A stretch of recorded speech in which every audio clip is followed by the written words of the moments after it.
akan menjelaskan sejarah perkembangan PPKN dari tahun 1946 sampai pada tahun 2020.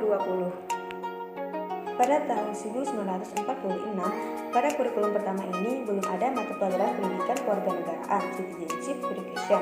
Nah, di dalam kurikulum pertama ini terdapat mata pelajaran pengetahuan umum yang di dalamnya memasukkan pengetahuan tentang pemerintahan. Nah, disinilah cikal bakal mata pelajaran pendidikan kewarganegaraan (citizenship education) yang masih bergabung menjadi satu dengan mata pelajaran pengetahuan umum. Pada tahun 1957, pada kurikulum ini terdapat mata pelajaran pendidikan kewarganegaraan (citizenship education). Nah, mata pelajaran ini membahas tentang tata negara dan tata hukum. Mata pelajaran ini juga membahas tentang konsep kewarganegaraan, khususnya mengenai status legal warga negara dan syarat-syarat warga negara. Pada tahun 1962, pada kurikulum ini, mata pelajaran sivik diutamakan pada kurikulum SMA. Nah, mata pelajaran ini juga berisikan tentang pemerintahan Indonesia berdasarkan Undang-Undang Dasar 1945.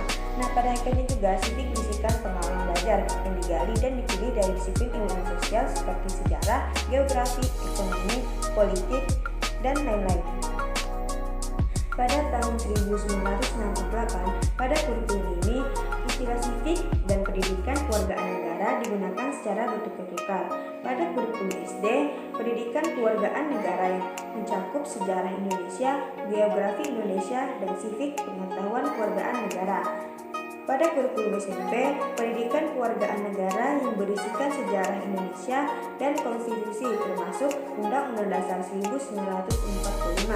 Nah, di kurikulum SMA, mata pelajaran kewargaan negara berisikan materi tentang Undang-Undang Dasar 1945.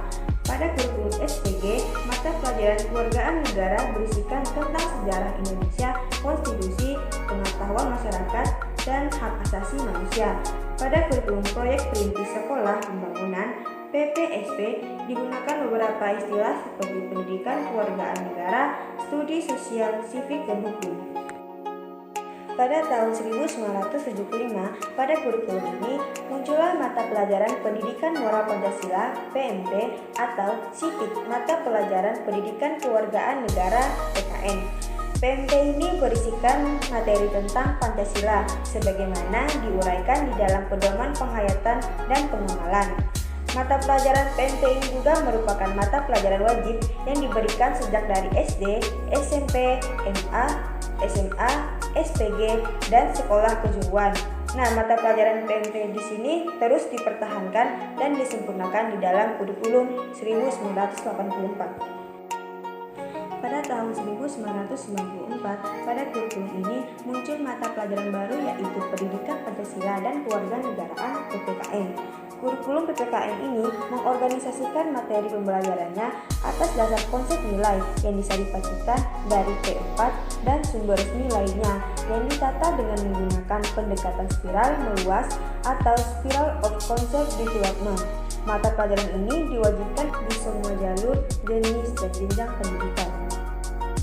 Pada tahun 2004 dimunculkan kurikulum berbasis kompetensi KBK sebagai pengganti kurikulum 1994. Nah, suatu program pendidikan berbasis kompetensi yang harus mengandung 3 unsur pokok, yaitu pemilihan kompetensi sesuai spesifikasi, indikator-indikator evaluasi untuk menentukan keberhasilan pencapaian kompetensi. Pada tahun 2006 yang dikenal dengan kurikulum Satuan Tingkat Pendidikan merupakan penyempurnaan dari kurikulum 2004. Nah, di dalam kurikulum 2004 lah pendidikan Pancasila dan kewarganegaraan PPKN diubah menjadi pendidikan kewarganegaraan PKN atau Citizenship Education. Pada tahun 2013, kurikulum ini sudah diganti menjadi kurikulum KTSP. Kurikulum 2013 ini memiliki 3 aspek penilaian, yaitu aspek pengetahuan, aspek keterampilan, dan aspek sikap dan perilaku. Di dalam kurikulum 2013 ini, terutama di dalam materi pembelajaran, terdapat materi yang dirampingkan dan materi yang ditambahkan. Materi yang dirampingkan tersebut ialah materi bahasa Indonesia, IPS, PPKN. Sedangkan materi yang ditambahkan adalah materi matematika.